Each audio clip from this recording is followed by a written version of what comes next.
Malgré que nous, les musulmans, on sait que le prophète sallallahu alayhi wa sallam, il a dit le jour du jugement, avant de partir vers le paradis ou l'enfer, on sera questionné sur 4 choses, chacun d'entre nous. Parmi ces 4 choses, qu'est-ce que tu as fait de ta jeunesse? Où tu as usé ta jeunesse? Qu'est-ce que tu as fait? Donc, même si je meurs à 70 ans, à 80 ans, Allah subhanahu wa ta'ala va me juger sur ma jeunesse. Il va me juger sur l'ensemble. Umruhu fima afna. Qu'est-ce que tu as fait de ton âge? Mais il y a une période de ton âge, tu seras questionné. Qu'est-ce que tu as fait de ta jeunesse? Pourquoi? Parce que cette force qui existe chez les jeunes, comment on l'a investie? C'est elle qui garantit l'avenir. Alors je vais vous citer quelques chiffres très importants pour vous dire aujourd'hui que détruire une communauté, ça passe par la destruction de sa jeunesse. Et je vais parler dans la globalité, pas la communauté musulmane. Je vais parler de la communauté humaine. La communauté humaine, qu'est-ce qu'elle en souffre et c'est quoi l'avenir qui l'attend? Et ça va être catastrophique. Si les humains ne font rien pour changer la donne, ce qui nous attend comme être humain sur terre sera catastrophique. Aujourd'hui, les statistiques disent 3 heures en moyenne usage de téléphone. Le minimum, pardon, pas en moyenne. Le minimum aujourd'hui chez les jeunes, 3 heures devant le téléphone. 3 heures avec son téléphone. Et ça, ils ont dit, c'est les jeunes qui consultent. C'est les jeunes qui feuillettent un petit peu le téléphone, qui font passage des pages. Qu'est-ce qui a été publié, qu'est-ce qui a été dit et les commentaires. 3 heures, c'est le plus bas. Qu'est-ce qu'il reste comme heure? De 24, 21 heures. La moyenne d'usage du téléphone sur les réseaux sociaux, la moyenne, 12 heures. C'est-à-dire la jeunesse aujourd'hui passe la moitié de sa journée sur les réseaux sociaux. Que ce soit à l'école, que ce soit à la maison et que ce soit dans le lit. Même dans le lit aujourd'hui, on peut surfer. Autrefois, le téléphone, c'était quelque chose de luxe. Les années 70, ce sont les familles moyennes et riches qui possédaient le téléphone. Aujourd'hui, le téléphone est à la portée de tout le monde. Alors, il y a une question qui se pose. Cette civilisation, les réseaux sociaux, la connexion, tout ce qu'on voit actuellement, est-ce qu'il sert la cause humaine dans le bon sens ou dans le mauvais sens? Ce qui me pousse à dire que c'est diabolique quelque part. Parce que autant qu'on est connecté à l'intérieur de la maison avec le monde extérieur, on est déconnecté avec les proches. Paradoxe. Vous ne trouvez pas ça bizarre? Je suis chez moi, mon père est connecté, ma mère est connectée, mes soeurs sont connectées, mes frères sont connectés, moi je suis connecté, mais de l'intérieur on est déconnecté. C'est-à-dire chacun dans son coin. Si ton père te dit ramène-moi un verre d'eau, ça passe d'un oreille pour sortir d'une autre, tu ne l'as pas entendu. Il crie, ah ben j'ai rien entendu papa. On est déconnecté de la réalité intérieure. C'est-à-dire les familles, les valeurs de la famille aujourd'hui sont en jeu. Aujourd'hui on est très branché avec ce qui se passe à l'extérieur et on n'a même pas le temps de s'écouter entre nous. Tu rentres, ta mère te dit mon fils, ma fille, je veux te parler après maman. Juste un coup d'œil et tu mets ton doigt, un coup d'œil prend 1 heure. Parce que c'est comme le nid d'un araignée, c'est une filière. Une page te ramène vers une autre et ainsi de suite. C'est dangereux. On a perdu le sens de la famille. On a perdu le sens de la valeur.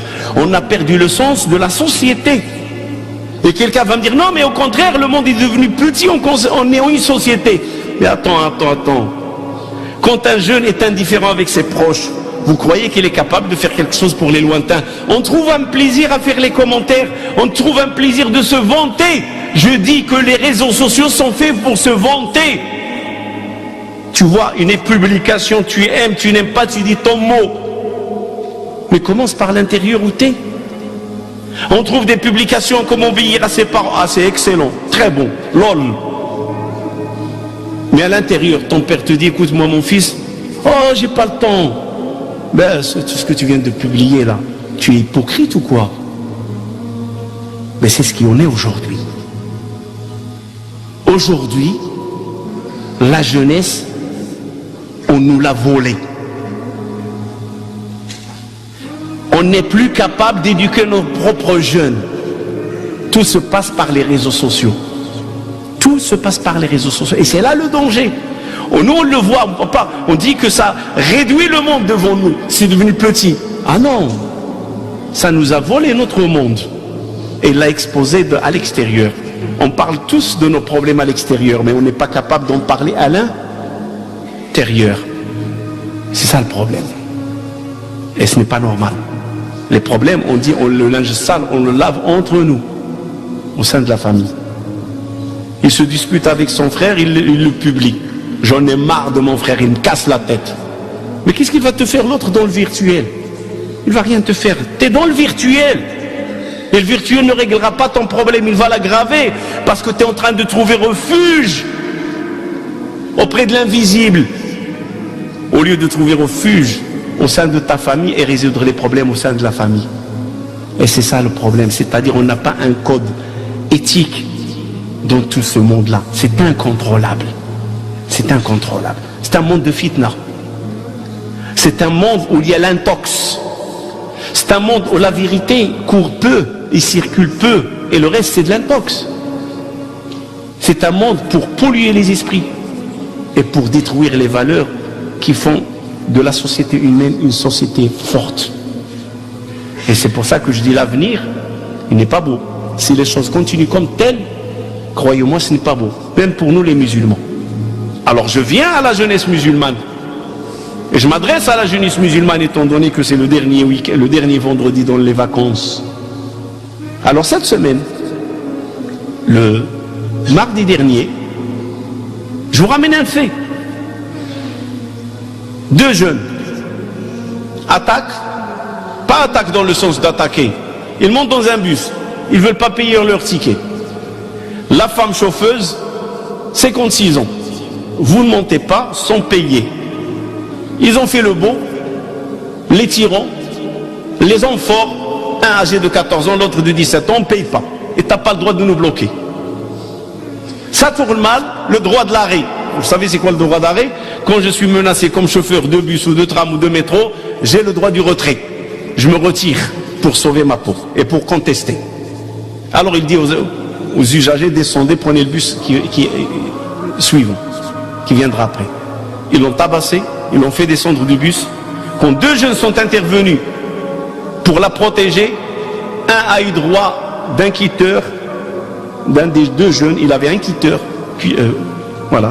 cutter, de lui tailler la main et le bras.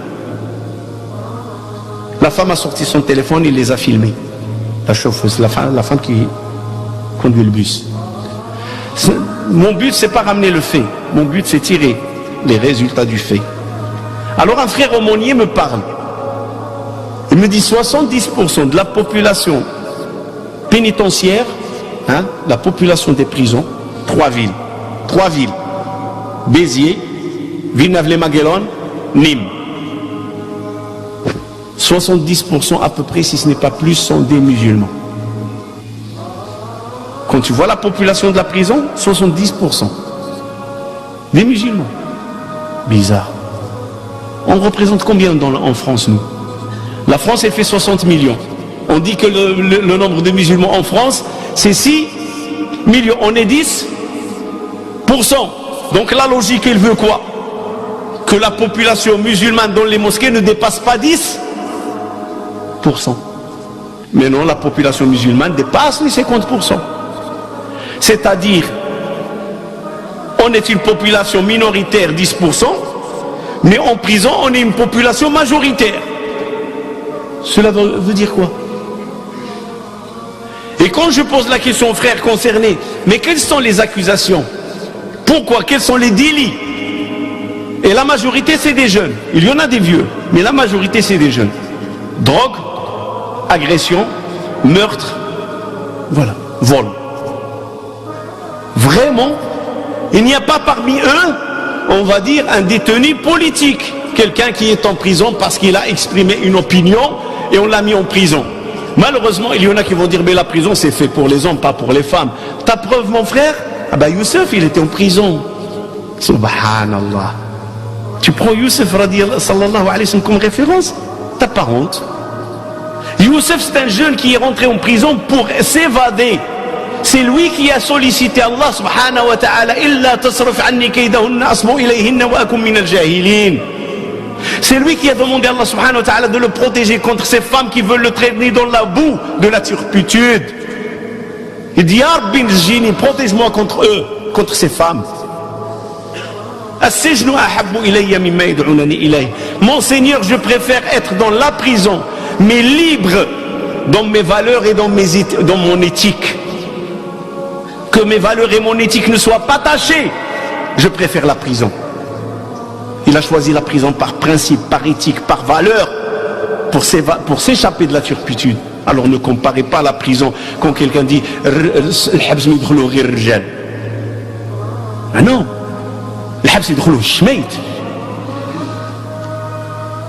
oui, ceux qui vont à la prison, c'est des gens qui ont fait pour. Je ne parle pas détenus politiques. Ça oui, c'est un homme qui est rentré à cause de ses idées. Je ne parle pas de Sidney Youssef, il est rentré en prison pour protéger contre la turpitude. Mais ne me dis pas que tu es un homme parce que tu es en prison.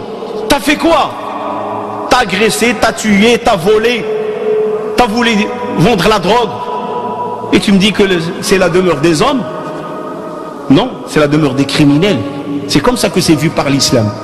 Arrêtons de penser de la sorte parce qu'on encourage notre jeunesse. Un jeune, quand il entend son père dire la prison c'est pour les hommes, mais son père est en train de l'endoctriner. Mon fils, tu t'en fiches si tu vas en prison, tu es un homme. C'est pas ta soeur qui doit aller en prison, mais toi si tu vas, c'est un homme. Ben non, attention. Ça c'est de la mauvaise éducation. C'est de la mauvaise éducation. La prison c'est pour les criminels, c'est pas pour les hommes. Et on ne va pas mettre en danger la jeunesse musulmane. La prison, il y a un problème réel. Les prisons, c'est pas fait pour les musulmans. Donc on est des criminels, nous, 70% de la communauté est en prison. De la jeunesse, il y a un problème réel. Alors il faut qu'on s'éveille.